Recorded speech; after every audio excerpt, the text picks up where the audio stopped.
asumió Javier Milei la presidencia de la Nación, tiempo de balance, no sé si precario o no, pero ya comenzamos con esta tarea ayer y los vamos a continuar en el día de la fecha.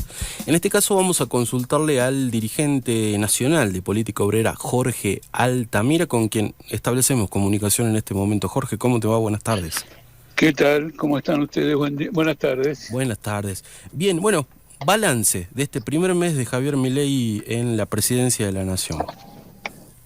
Bueno, es un balance francamente negativo porque los precios han crecido en forma descomunal y con independencia de que él lo atribuye a la herencia del gobierno anterior, es el resultado de una devaluación muy grande del peso y es el resultado de una política inflacionaria. En esto Milei sigue el camino de Massa, que es hacer un ajuste no solo en forma directa, sino sobre todo por medio de la inflación. Es decir, con salarios que crecen menos de la inflación, jubilaciones que no se sabe si van a tener un ajuste o no. Bueno, eso en términos de dólares, en términos de poder adquisitivo, significa un ajuste, una caída, y es la peor forma de empobrecimiento del pueblo. Miren, acabo de ver una nota de un diario nacional, debe de haber salido ahora mismo. La canasta de la pobreza para una familia tipo está en 500.000 pesos. Y después hay una política inflacionaria porque está pagando deuda con reserva del Banco Central, es decir, que el Banco Central emite dinero, él decía que no iba a emitir, emite dinero, compra los dólares, el Tesoro, digamos, le compra los dólares al Banco Central, se emite dinero y esos dólares van al exterior, se le pagó a bonistas, acreedores, etcétera, y bueno, y quedó en el mercado una cantidad de dinero emitido que no tiene ninguna clase de respaldo. Entonces es, digamos, negativo. Es un régimen muy hostil a la clase trabajadora. Y después están los proyectos. El DNU cercena violentamente la libertad democrática, el derecho de huelga, el derecho de organización, y la ley ómnibus no le digo, y va camino a ser aprobada en el Congreso, en un régimen de extorsión. Tienen que aprobarlo en 25 días, si no, el Poder Ejecutivo va a recurrir al DNU para ir metiendo una por una o todas juntas o en bloque, si no se la aprueban por el Congreso. Una persona que me paró en la calle hoy me hizo una observación muy interesante. Milei va por el DNU 54/24, es decir, en los 30 días que usted mencionó emitió 50 DNU, por distintos motivos, etcétera, DNU. Este es un régimen, no es un régimen republicano de ninguna manera, es casi, le digo, es una confiscación de derechos políticos. 50 DNU en un mes, impresionante. ¿Cómo tomó Jorge las declaraciones del procurador de la Nación ayer en cuanto a que si no hay estabilidad económica no se puede cumplir con la Constitución? Ha levantado mucha polvadera estas declaraciones, entendiendo que muchos legisladores la tomaron como una especie de amenaza. De hecho, hace ratito nada más en el plenario de comisiones a Patricia Bullrich, la ministra de Seguridad, también se le repitió exactamente la misma frase y la misma tesitura en cuanto a que si no se aprueba el paquete de leyes hay una explosión, decía Bullrich. No, bueno, eso de la explosión es simplemente... No, lo importante es lo siguiente. Yo que me dedico a la lucha política, etcétera, me doy cuenta que a veces en la polémica, etcétera, uno no dice exactamente lo que hubiera querido decir. Pero esta salvedad que hago para cualquiera, naturalmente después voy a ver exactamente qué es lo que está haciendo y diciendo, no la aplico para Barra. Rodolfo Barra es un muy experimentado abogado, muy experimentado, sabe perfectamente bien lo que quiere y lo que dice, y no se le escapó la afirmación de que la crisis económica es incompatible con un régimen constitucional. Él lo dijo, es lo que dijo, y lo dice Barra, un jurisconsulto de primera. Él lo que dice es que para salir de la crisis económica hay que violentar la Constitución. Entonces, primero, desde el punto de vista democrático, obviamente, si cada vez que tenemos una dificultad, por grande que sea, violentamos la Constitución, ya no vivimos en un régimen constitucional. Pero finalmente, esta frase vale porque se violentan los derechos de una mayoría y entonces se suspende la Constitución. Si fuera un ataque a una pequeña minoría, a nadie se le ocurriría que hay que adoptar medidas excepcionales en materia de Constitución. Entonces él mató dos pájaros de un tiro. Le dijo a los demás, miren, ustedes apruébenme esto porque yo con mi ley voy a un régimen de DNU. Vamos por 50, bueno, eso se lo digo yo, ¿no? Él no dijo nada. Vamos por 50, llegaremos a 2000. Pero gobernaremos con la lapicera del Poder Ejecutivo. Entonces ustedes elijan, o ustedes aprueban legislativamente, como poder legislativo, lo que yo les mando, o se los enchufo por DNU. Por eso mi corriente política, de política obrera, caracterizamos que acá hay una tentativa de golpe de Estado, y hemos sacado una declaración diciendo abajo el golpe de Estado y abajo entonces el gobierno golpista, porque uno puede, digamos, en la lucha política tener un adversario que está en el gobierno y entonces se luchará manifestaciones, huelgas, polémicas, de distinta manera. Ahora, si está ante un golpe de Estado es otra cosa. Ese gobierno no puede continuar, porque está amenazando los derechos básicos del país y además fue una lucha que Argentina pagó duramente con 30.000 desaparecidos. ¿Cómo pasaron de la concepción del golpe de Estado económico, que se hablaba antes del balotaje, incluso fue uno de los tópicos de la campaña de política obrera a nivel nacional, a lisa y llanamente un golpe de Estado? Bueno, es muy interesante que usted lo diga, porque yo recuerdo que donde más discutí en los medios este concepto de golpe de Estado económico fue en una gira que tuve en Salta. Y bueno, la atención de la prensa fue muy buena y fue muy polémica. Ustedes tienen en todos los medios gente que sabe lo que dice y es importante discutir. Y yo desarrollé esto muy sistemáticamente porque lo que señalé es que el golpe de Estado económico no era una elección.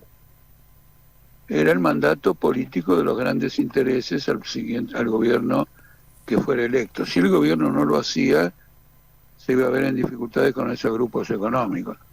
Por lo tanto, era un pronóstico certero. Ahora, el golpe de Estado económico ya implicaba, en el concepto de golpe de Estado, que se iba a recurrir a medidas de emergencia del Poder Ejecutivo. Porque las medidas que toma un Congreso, por desagradables que sean, si lo hacen en condiciones normales, y bueno, es el régimen constitucional, es la división de los poderes, bueno, no hay un golpe de Estado. Son las reglas del sistema en que se está viviendo en este momento. Ya en el golpe de Estado económico estaba implicado el golpe de Estado. Porque lo que pasa ahora es que él choca, que yo no creo que choque, no va a chocar con el legislativo, porque el legislativo le va a aprobar todas las cosas que quiera, menos algunas que el gobierno hasta las pudo haber puesto para tener algo para negociar después. Además hay cosas que chocan con intereses muy importantes y por lo tanto él va a tener algún cuidado. Pero el grueso de esos 800 artículos de la ley ómnibus y el propio DNU que sigue en vigencia a partir de los 8 días, eso continúa y eso ya no es un golpe de Estado económico, sino un golpe de Estado liso y llano. Es un golpe de Estado liso y llano. Ahora, que el Congreso apruebe esto en estas condiciones es más grave, porque quiere decir que lo está haciendo con cierta independencia de lo que juzgue. Probablemente quieran salvar al Banco Nación, Probablemente YPF no se pueda privatizar porque con la multa que le metieron en Nueva York, está bien que sea el Estado argentino, pero si el Estado argentino vende YPF, le va a pedir a la empresa privada que la compre que pague la multa de Nueva York. No se la va a regalar sin multa. ¿Entiendes? Son todas muy controvertidas.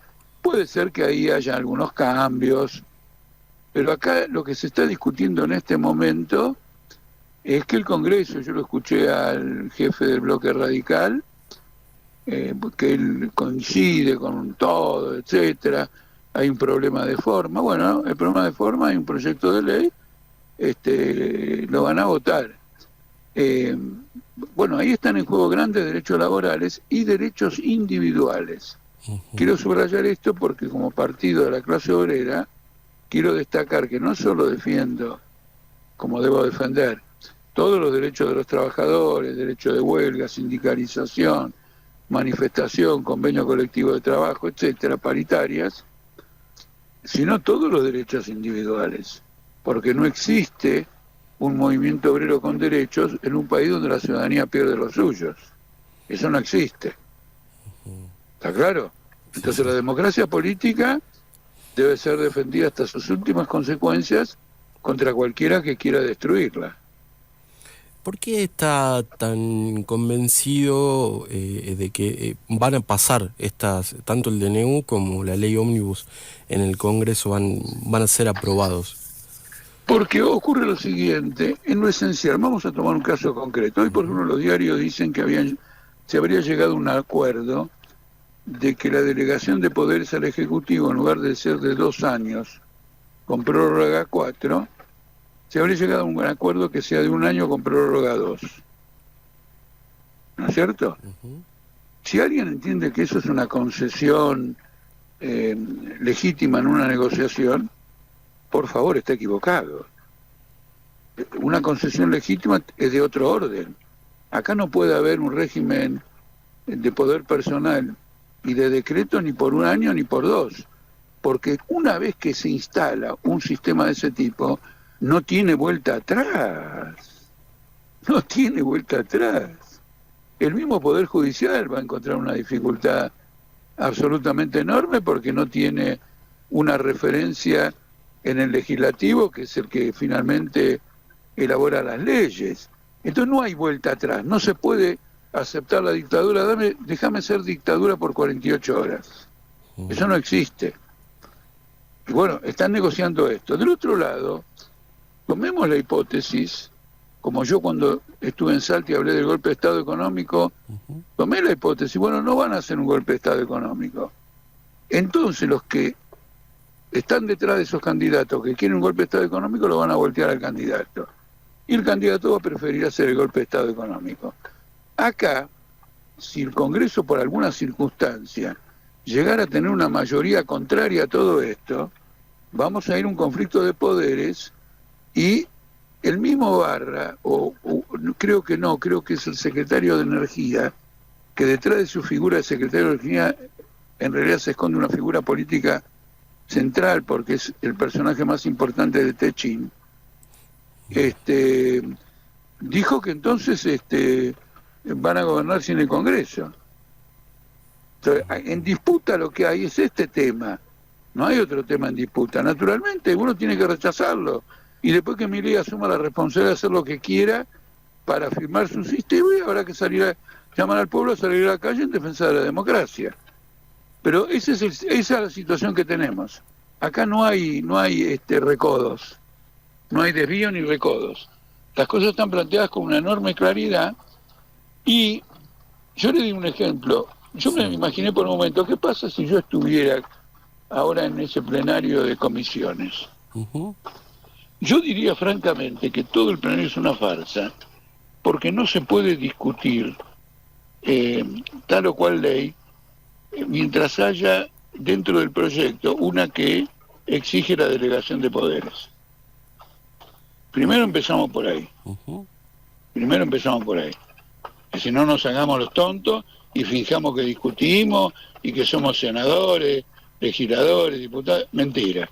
Primero eso. Primero no te damos ninguna delegación de poderes. Acá va a haber que gobernar con leyes que después ponen en ejecución el Poder Ejecutivo, leyes elaboradas por el Congreso. Milei se baja de eso, entonces empezamos Banco Nación, YPF, Aerolínea. Bueno, es un debate. En ese debate, como partido, nosotros vamos a militar en contra de lo que perjudique a los trabajadores, en el entendimiento que muchas cosas que parecen no ligadas directamente a los trabajadores, como por ejemplo una pérdida de la independencia nacional, perjudica a los trabajadores. Porque la finalidad es una acumulación de poder contra la fuerza de trabajo. Pero lo primero que tienen que hacer es eso, y nadie lo dijo en ese plenario. Arranquemos por aquí, votemos ahora. Vamos a votar. Como comisión, después lo tiene que tratar el plenario, el plenario lo tiene que tratar diputados, la Cámara de Diputados en una sesión en el recinto. Pero van con un despacho de comisión de que esto se rechazó. Y este es el punto de partida para discutir cualquier otra cuestión. ¿No es cierto? Sí. Por ejemplo, está el problema del derecho de huelga. Bueno, habrá que discutirlo, que la clase obrera defienda el derecho de huelga mediante la huelga. Pero la cesión de poder de ninguna manera, para gobernar por DNU un año con extensión a 2, nada, no digamos 2 con extensión a 4. Pero acá insisto en el método. La concesión de poderes especiales al Ejecutivo, una vez cedida, no se van más, porque la crisis avanza. Usted piense lo siguiente, el dólar paralelo ya está yendo de nuevo para las nubes. Entonces finalmente nadie le está jodiendo la vida a los 30 días, cuando no pasó más que 30 días que subió Milei. Milei se está jodiendo la vida él mismo con todo este tipo de política, porque todas las variables se están yendo para el diablo. Y a él le importa absolutamente un bledo, porque si esta variable se va al diablo, ya dijo que va a volver a devaluar. Siempre favoreciendo a determinados sectores. Este es el punto político, digamos, esencial. Este es el punto político esencial. Bien, recién mencionaba el derecho a huelga, el derecho a la protesta, y le consulto por su visión respecto a este paro general que ha lanzado la CGT para dentro de 14 días recién. Claro. No, ocurre lo siguiente, frente a una situación que es catastrófica, los dirigentes de la CGT recurren a métodos gastados que ya no funcionaban antes, que son paros aislados. Nadie se va a conmover por un paro que va a empezar al mediodía. Además, llevado adelante con métodos burocráticos que no atienden a cuál es el sentimiento de los trabajadores. Por otro lado, acá también la CGT está protagonizando otra farsa, que es que no reclama ningún aumento salarial general para toda la clase obrera a pesar de una desvalorización del 30% por el aumento del costo de vida en este mes, y ni tampoco que el ajuste sea quincenal, porque si el costo de vida aumenta 1% por día, hay que ajustar los salarios a los 15 días. No tiene ningún planteo. Pero mientras no tiene ese planteo, los sindicatos siguen con el sistema de paritarias que tenían con Massa, que se ajustan mal,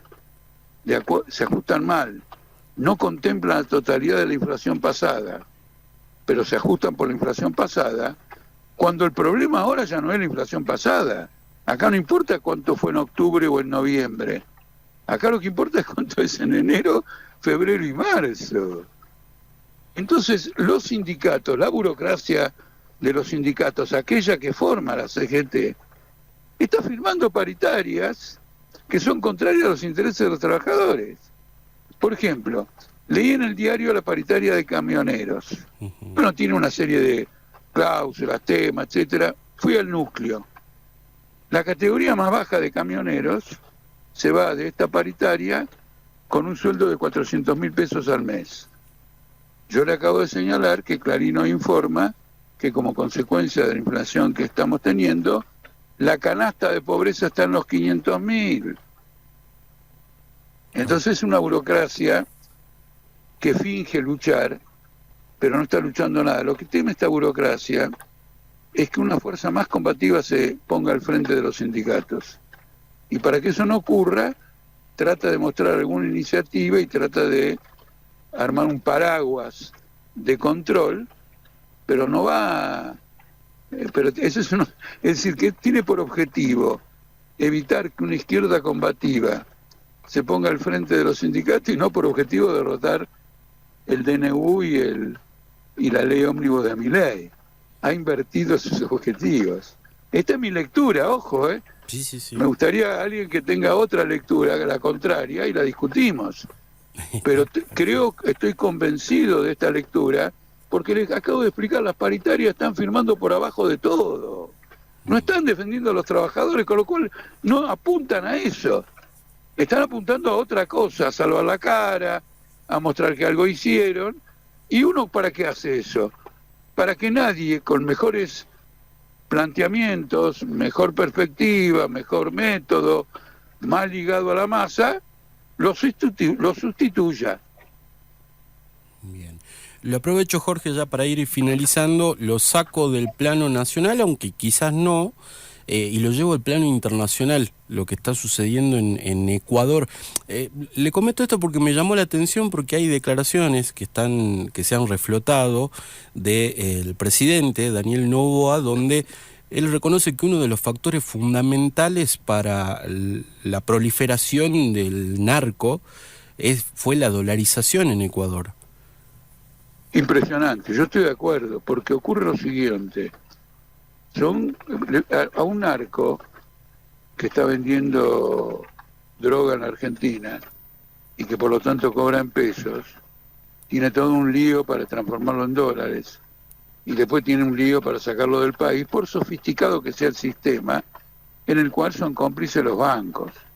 Ahora, si la cosa está dolarizada, lo cual significa que hay libertad de cambio, porque no puede haber un régimen de dolarización sin que pueda salir y entrar capital libremente, naturalmente que eso lo facilita. Yo una vez denuncié que cuando Cavallo pasó de la nominatividad de las acciones que se cotizan en la bolsa al anonimato, es decir, antes había que poner nombre y apellido cuando se compraba una acción. Y eso se terminó y bueno, anonimato. Yo ya había denunciado, mire, ¿cuánto pasó de esto? 30 años ya. Bueno, ¿es cierto?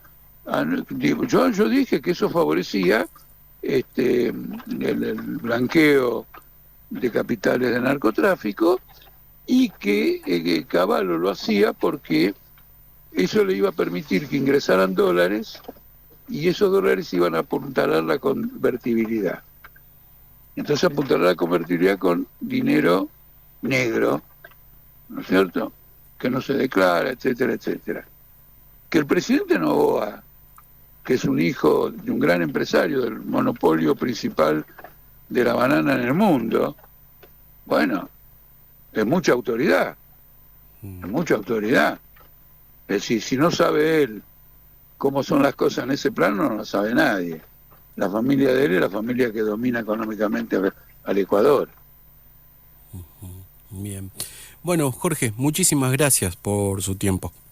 No, yo le agradezco muchísimo y como de costumbre, o como es mi costumbre, un cariñoso saludo a todos los oyentes de Salta. Muchas gracias, hasta luego. Ya, hasta luego. Hablábamos ahí con Jorge Altamira, es dirigente nacional de Política Obrera, brindándonos su